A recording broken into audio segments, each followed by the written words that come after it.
तो वर्णन किया है, कह दिया कि युक्त आहार विहारस्य, युक्त आहार, आहार सात्विक और शरीर की क्षमता जितनी है उतना ही ले।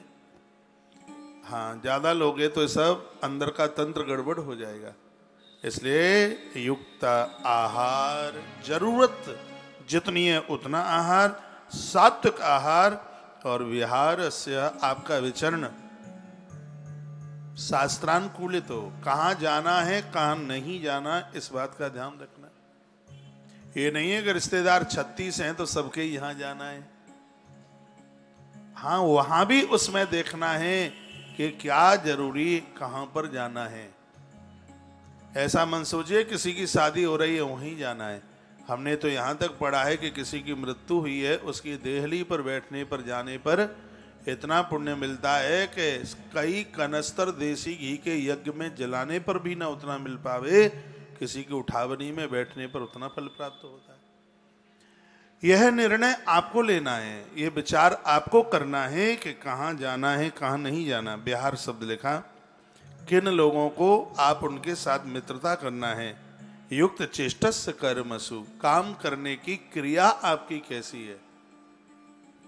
युक्त स्वप्नाबोधस्य योगी भवत दुःख। इसमें लिखा है कि जिसके सोने का और जागने का और भोजन करने का समय बढ़िया है, जो नित्य अपने जीवन में कर्म योग करता है।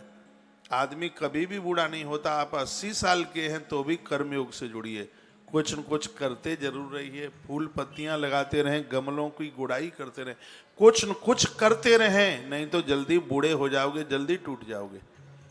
सुबह घूमते रहिए, थोड़ा पानी लेकर के जाइए, लोटे में किन्हीं पेड़ों में डाल दीजिएगा। अंतिम श्वास के बिना, कृष्ण भी गीता में कहते हैं कि बिना कर्म के मत रहिए। और वर्णन किया है कि जो करते रहते हैं, भोजन का ध्यान रखते हैं, सोने जागने का समय ध्यान रखते हैं, धरती पर वही लोग सुखी हैं, वही चैन की जिंदगी जी सकते हैं। नहीं तो रुपया पैसा होने के पास, औलाद होने के पास भी मूड पकड़ के, सिर पकड़ करके रोते रहते हैं। एक एक सूत्र बड़ा अद्भुत है, आनंद को देने वाला है। इसमें कहा दिवसेनिव तत्कुर्यात् येन रात्रम सुखम बसेत। इसमें लिखा है जो लोग बहुत सुख चाहते हैं वो दिन में सोए नहीं और रात को जगे नहीं।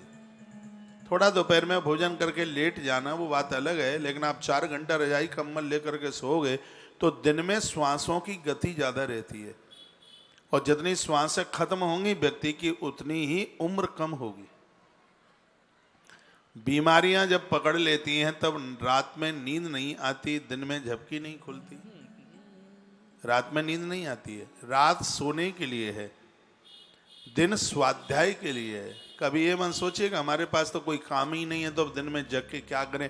क्या शब्द लिखा है, दिन स्वाध्याय के लिए, चिंतन के लिए, चिंता के लिए नहीं, चिंतन के लिए। अच्छे ग्रंथ पढ़ो, अच्छी किताबें पढ़ो। आज तो विज्ञान का टाइम है, समय है, जब टेलीविजन खोलते हो तभी कोई न कोई कथा सुनने को मिलती रहती है।